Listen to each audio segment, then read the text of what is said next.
Hi, friends! Welcome back to Reading with Miss A. Today we're reading If the Shoe Fits by Gary Soto, illustrated by Terry Widener.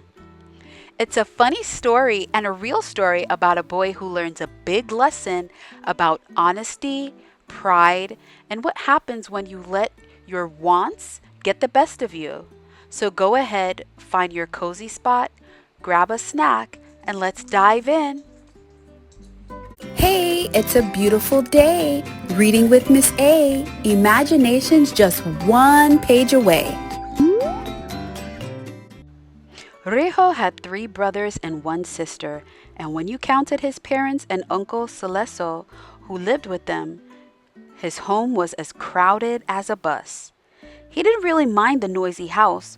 What Rijo minded most were his hand-me-down clothes. His oldest brother Hector passed his shirts and pants down to Manuel, who passed them to Carlos, who passed them to Rijo. Rijo passed them to the garbage can. Mom, I need some new clothes, Rijo cried one day when he put on a jacket that Carlos had outgrown. Two buttons were missing and the fabric was faded. Mijo, new clothes cost money, his mother said. When Rijo started to pout, Uncle Celeso bought out his old wallet and handed Rijo a $5 bill. Let me help you, Uncle said. Rijo refused the money. He didn't want to tell his uncle that new clothes cost more than that. But for Rijo's ninth birthday, his mom bought him a pair of brand new shoes. They were called loafers. They were the fanciest shoes Rijo had ever owned. They didn't even have laces to drag in the dirt. Put a penny in them, Rijo's sister Teresa said. That's the style. But instead of worthless pennies, Rijo pushed in nickels. There, he said. He slipped into his new shoes and clicked his heels together. That day, Rijo marched down the street grinning proudly at his new shoes. He liked how the nickels glinted in the sunlight. At the corner playground, some kids were throwing water balloons at each other. Rijo wanted to join in with them, but was afraid he might ruin his shoes. Suddenly, Angel sneaked up from behind and yelled, "Hey, how come you got nickels in your shoes? You ain't rich." "It's the style," Rijo answered. "There ain't no style like that," Angel growled. "Nobody wears those kind of stupid shoes." Then Angel demanded the nickels from Rijo's shoes. "Oh no, do you think Rijo's going to give him the nickels out of his shoes?" "Nah, Angel," Rijo begged. "I don't want to mess up my new loafers. It was hard for me to put the nickels in." "Forget your loafers," Angel snapped, and he ripped the nickels from the slots. Aw, man, not him getting his nickels out of his shoes stolen. Oh man, what do you think is going to happen next? Rijo went home and threw his shoes into the closet. But at the end of the summer, he changed his mind. He had received an invitation to a birthday party. It was from Christy Hernandez. No girl had ever invited him to a birthday party before. On the day of the party, Rijo brushed his teeth extra hard and combed his hair 4 different ways. He settled in on slicking his hair back. He felt suave. Next, he put on his newest looking hand-me-downs, and finally he got his fancy loafers from the closet. "Come on," he grunted, trying to cram his feet into the shoes. When he stood up, he knew the shoes were too tight. Pain stabbed on the top of his feet as he took a step. He took off the torture shoes and stretched them, yanking on the leather. He put on his thinnest socks, and even though they had holes in the heels, Rijo left the house walking stiffly. After 3 painful blocks, he wished he were crawling instead of walking. But lucky for him, he discovered that his feet didn't hurt as much as if he walked backwards. He walked like that all the way to the party. "Nice shoes," Christy said, greeting him at the door. "Thanks," said Rijo, trying to smile. He didn't want to tell her they were killing his feet. He was sure that he had blood blisters on one of his little toes had fallen off. but if you don't mind, I'm going to take them off. Why? Christy asked. Rojo's mind whirled for an answer. He clicked his fingers and said, to play soccer. When he scored 2 goals, his feet felt better. Over dinner that night, Rojo told his family that Christy's party was great. Everyone was there.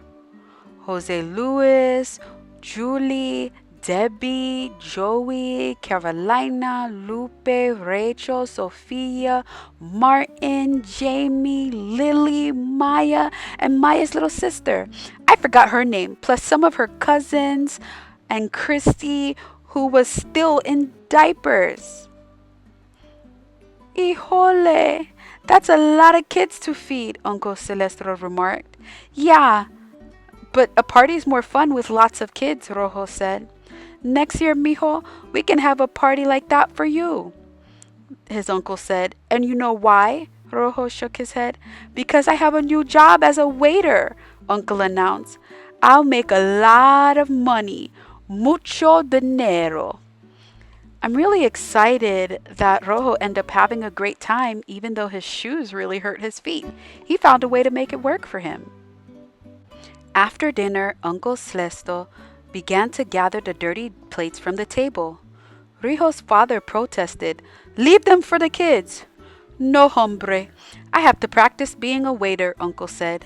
I'll help with the dishes, said Rojo. He liked to be with Uncle and listen to his stories about Mexico. Rojo rolled up his sleeves of his sweatshirt. As the two worked side by side, Rojo noticed that he was slightly taller than Uncle.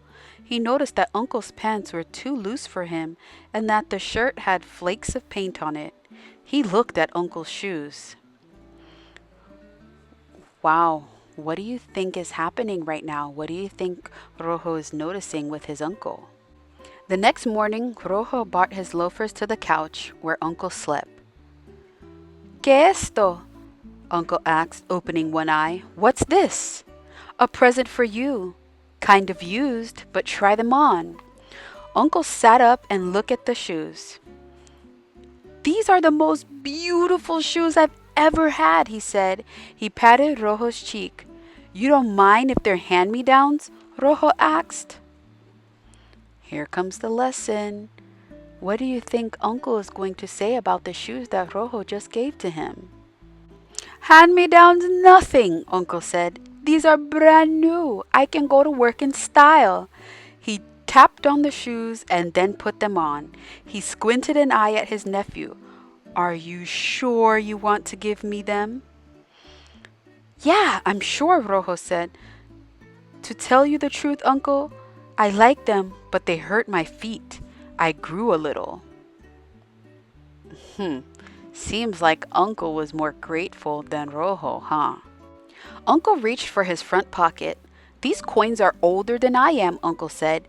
He held up 2 centvitos, brown as his own skin, and smiled. They're kind of like hand-me-downs too. When Rojo took the 2 old Mexican coins, he knew what he would do with them.